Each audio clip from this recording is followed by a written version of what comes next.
کسی کے پاس ہے تو وہ اسلام ترقی کر گئی، ترقی کے اس بلند مقام پہ پہنچ گئی کہ آج یہ کہا جا رہا ہے کہ پوری دنیا ایک عالمی گاؤں میں تبدیل ہو گئی. کہا جا رہا ہے کہ نہیں؟ گلوبل ولیج، پوری دنیا ایک عالمی گاؤں میں بدل گئی. ہم یہاں ہیں، امریکہ میں اس وقت کیا ہوا سیکنڈوں میں اس کی خبر ہمیں مل رہی ہے نہیں صورتحال؟ دنیا کے شرق میں آپ ہوں اور غرب میں کوئی حادثہ پیش آ جائے، دن اور گھنٹے نہیں لگتے آپ کو اس کے اطلاع ملنے میں، سیکنڈوں میں اطلاع مل رہی ہے. بلکہ اتنی ترقی کر گئی کہ جو قدرتی حادثات ہیں انسان اس کو بھی لائیو دیکھ رہا ہے سیٹلائٹ کے ذریعے. وہ سیلاب آ رہا ہے، وہ گھر تباہ ہو رہے ہیں. یہ نہیں کہ سیلاب آیا اور گھر تباہ ہوگا وہ دیکھ رہے، نہیں، آتے ہوئے دیکھ رہا ہے انسان. یہ سیلاب آ رہا ہے اور یہ گھر تباہ ہو رہا ہے، وہ زلزلہ آ رہا ہے، اس کے جھٹکے آ رہے ہیں، یہ بلڈنگیں گرتی چلی جا رہی ہیں. یہ ترقی کا معیار ہے دنیا کا. تو آج یہ کہا جا رہا ہے کہ دنیا ایک عالمی گاؤں میں تبدیل ہو گئی. اب پوری دیانتداری کے ساتھ مجھے بتائیں کہ اس ترقی نے ہمیں دیا کیا؟ کہ ہم نے یہاں بیٹھ کے دیکھ لیا کہ جرمن میں جو ہے یہ حادثہ ہوا، کینیڈا میں یہ حادثہ ہوا، کینیا میں یہ حادثہ ہوا، امریکہ میں یہ حادثہ ہوا. ہمارے دیکھ لینے سے کیا ان حادثات کے شکار انسانوں کے زخموں پر مرہم رکھ گیا؟ ہم نے یہاں بیٹھ کر ٹی وی پہ دیکھ لیا، ان مظلومین کے زخموں پر مرہم رکھا گیا؟ دیکھ لیا ہم نے، کچھ نہیں. اس ترقی سے کیا ملا دنیا میں؟ اس ترقی سے تو کچھ نہیں ملا نا. اس عالمی گاؤں کا جو ایک تصور ہے، بس یہ کہ انفارمیشن ہمیں حاصل ہو جا رہی ہے، معلومات حاصل ہو جا رہی ہے، لیکن ہم اس کے دکھوں کا مرہم دکھوں کا مرہم بن سک رہے ہیں؟ نہیں بن سک رہے ہیں. لیکن پیغمبر اسلام صلی اللہ علیہ وآلہ وسلم نے 1450 برس پہلے جو عالمی گاؤں کا تصور پیش کیا ہے، اگر اس تصور کو اپنا لیا جائے تو کہیں بھی حادثہ ہو ایک انسان دنیا کے کسی کونے میں بیٹھ کر اس کے زخم پہ مرہم رکھ سکتا ہے.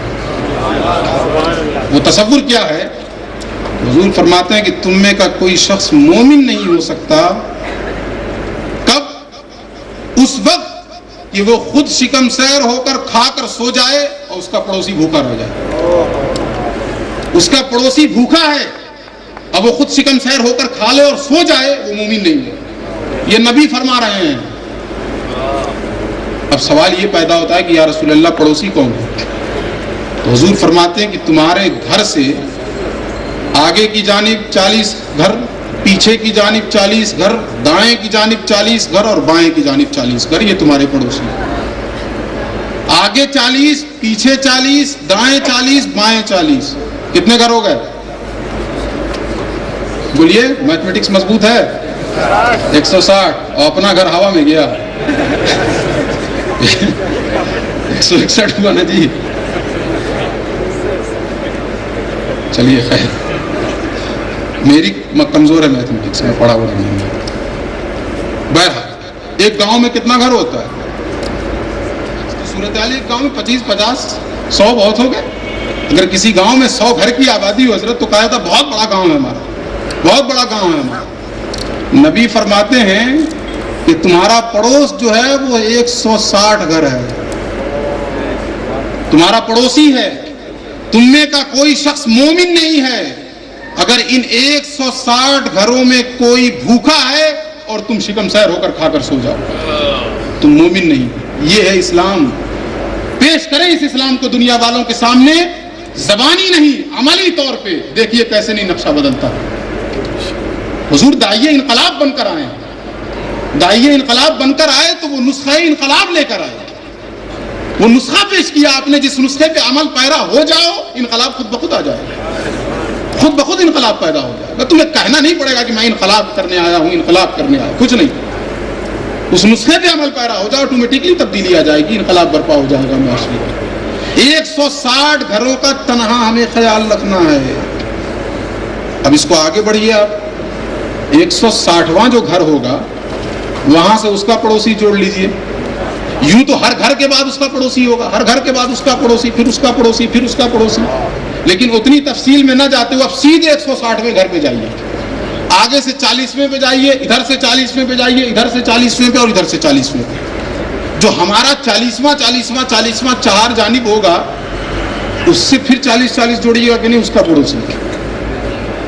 پڑوسی پھر 40-40، پھر جو 40واں ہو پھر اس سے جوڑیے 40-40، پھر جو 40واں ہو پھر اس سے جوڑیے 40-40، اس طریقے سے جوڑتے چلے جائیے اور پوری دنیا ایک پڑوس میں تبدیل ہو جائے گی، پوری دنیا ایک پڑوس میں تبدیل ہو جائے گی۔ اور ہر شخص اگر نبی کے اس فرمان کو پیش نظر رکھے کہ رات میں ہم اسی وقت کھانا کھائیں گے جب ہمارے پڑوسی کی بھوک مٹ جائے، ورنہ نہیں کھائیں گے، اگر اس نسخے پہ عمل پیرا ہو جائے انسان، تو آپ بتائیے کہ دنیا کا کہیں کا بھی انسان ہو، اس کے زخموں پہ مرہم رکھا جائے گا کہ نہیں؟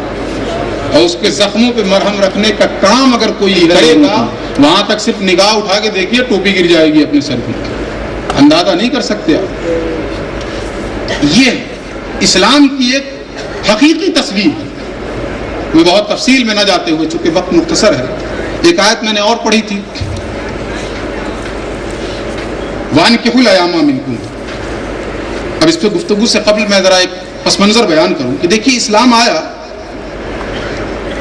تو اسلام کا ایک بہت بڑی خصوصیت حضور اکرم صلی اللہ علیہ وآلہ وسلم کی یہ ہے، پیغمبر انقلاب کا لفظ میں نے کہا نا، پیغمبر انقلاب، تبدیلی لانے والے پیغمبر، انقلاب لانے والے پیغمبر، یہ حضور اکرم صلی اللہ علیہ وآلہ وسلم کو تنہا یہ شرف حاصل ہے، تنہا یہ شرف حاصل ہے۔ جتنے بھی انقلابی دنیا میں گزرے، جتنے بھی انقلابی دنیا میں گزرے، بڑے بڑے انقلابی، ان تمام انقلابیوں میں حضور کو تنہا یہ شرف حاصل ہے کہ آپ نے جو انقلاب برپا کیا، اس انقلاب کی بہت بڑی خصوصیت یہ تھی کہ پہلے کی ایک ایک چیز کو حضور نے بدل دیا، کوئی بھی چیز اپنی پچھلی حالت پہ باقی نہیں تھی، ہر چیز کو آپ نے بدل دیا، حتیٰ کہ دل بدل گیا۔ اس سے بڑا انقلاب اور کیا ہو سکتا ہے؟